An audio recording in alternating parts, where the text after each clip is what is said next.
모두 가족 여러분, 오늘은 수요일입니다. 신앙생활을 하게 되면 성경을 읽어야 한다는 말을 많이 듣죠. 그런데 참으로 신기하게도 성경을 펴서 읽으면 그렇게 잠이 오죠. 이렇게 성경을 읽기가 힘든데도 꼭 성경을 읽어야 할까요? 그 답이 바로 오늘 본문에 있어요. 그래서 오늘 묵상을 잘 들어보시면 하나님의 말씀을 왜 열심히 공부해야 하는지를 아실 수 있을 거예요. 그러면 오늘도 묵상에 잘 참여해 주시고요. 꼭 댓글로 무엇을 느꼈는지를 나눠주세요. 그리고 이 묵상을 나눴으면 하는 사람에게 공유해 주시고요. 오늘도 좋아요와 구독 잊지 말아주세요. 아셨죠? 그러면 오늘 본문인 에스더 5장 듣고 올게요. 제5장 제3일에 에스더가 왕후의 예복을 입고 왕궁 안뜰 곧 어전 맞은편에 서니 왕이 어전에서 전문을 대하여 왕좌에 앉았다가 왕후 에스더가 뜰에 선 것을 본즉 매우 사랑스러우므로 손에 잡았던 금규를 그에게 내미니 에스더가 가까이 가서 금규 끝을 만진지라. 왕이 이르되 왕후 에스더여, 그대의 소원이 무엇이며 요구가 무엇이냐? 나라의 절반이라도 그대에게 주겠노라. 오늘 내가 왕을 위하여 잔치를 베풀었사오니 왕이 좋게 여기시거든 하만과 함께 오소서. 에스더가 말한 대로 하도록 하만을 급히 부르라 하고 이에 왕이 하만과 함께 에스더가 베푼 잔치에 가니라. 잔치의 술을 마실 때 왕이 에스더에게 이르되 그대의 소청이 무엇이뇨? 곧 허락하겠노라. 그대의 요구가 무엇이뇨? 나라의 절반이라 할지라도 시행하겠노라.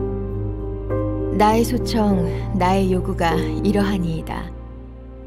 내가 만일 왕의 목전에서 은혜를 입었고 왕이 내 소청을 허락하시며 내 요구를 시행하시기를 좋게 여기시면 내가 왕과 하만을 위하여 베푸는 잔치에 또 오소서. 내일은 왕의 말씀대로 하리이다.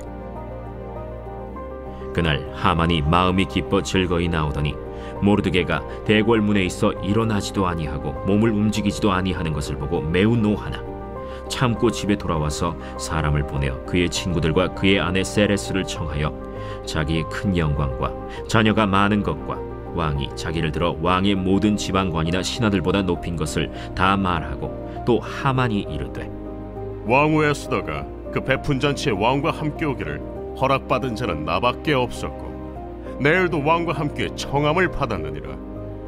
그러나 유다 사람 모르드게가 대궐문에 앉은 것을 보는 동안에는 이 모든 일이 만족하지 아니하도다.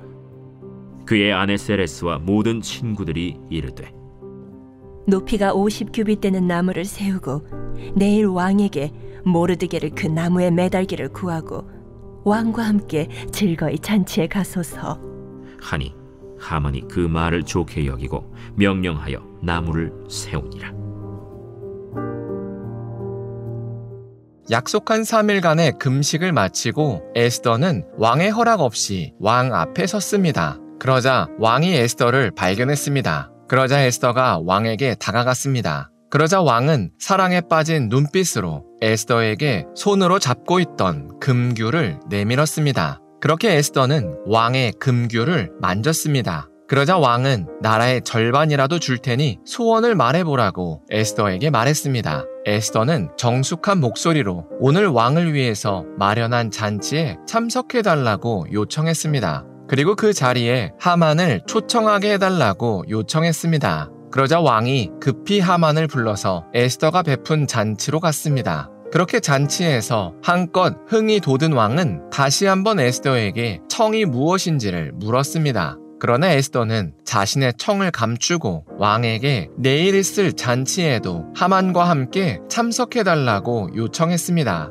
이 말을 들은 하만은 자신의 능력을 왕비도 인정한 것 같아서 기분이 좋았습니다. 그렇게 기분 좋게 궁을 나섰는데 문 앞에 엎드려 있는 모르드게를 발견했습니다. 모든 사람이 하만 앞에서 물러났는데 역시나 모르드게만 하만을 무시했습니다. 그래서 하만은 몹시 화가 났습니다. 그래서 이 사실을 자신의 아내에게 말했습니다. 그러자 하만의 아내는 23m짜리 장대를 세워서 모르드게를 그곳에 매달자고 제안했습니다. 하만은 이를 좋게 여겼습니다. 그러나 이후 역사를 보면 그 장대에는 모르드게가 아니라 하만이 달리게 됩니다. 이처럼 사람은 한치 앞을 보지 못합니다. 그래서 사람은 늘 자신의 한계를 인정해야 합니다. 그리고 그 한계를 하나님께 의지해야 합니다. 그러면 앞으로의 행보가 달라집니다. 그러나 놀랍게도 사람이 가장 안 되는 게 자신의 한계를 인정하는 겁니다.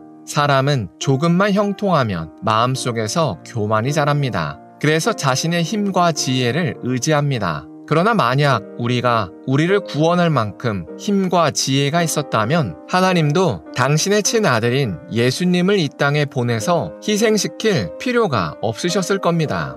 그런데 하나님께서는 그런 선택을 하실 수밖에 없었습니다. 왜냐하면 인간에게는 그런 힘과 지혜가 전혀 없었기 때문입니다.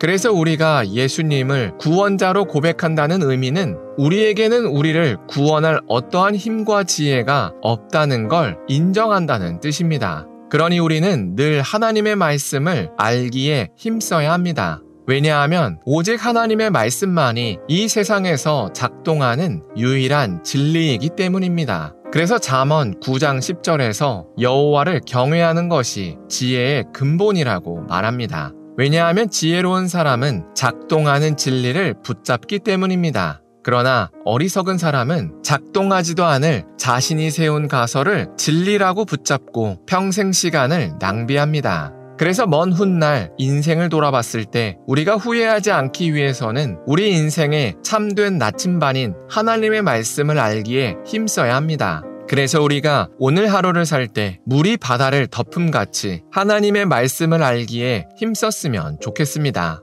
그래서 우리 삶이 하나님의 말씀으로 회복되는 경험을 했으면 좋겠습니다. 기도하겠습니다. 사랑의 하나님, 에스더가 하나님을 의지해서 왕 앞에 나선 것을 나눴습니다. 이처럼 하나님을 의지하는 자는 살지만 그렇지 않은 자는 망한다고 고백합니다. 그래서 우리가 물이 바다를 덮음같이 하나님의 말씀을 알기에 힘쓸 수 있게 하여 주시옵소서.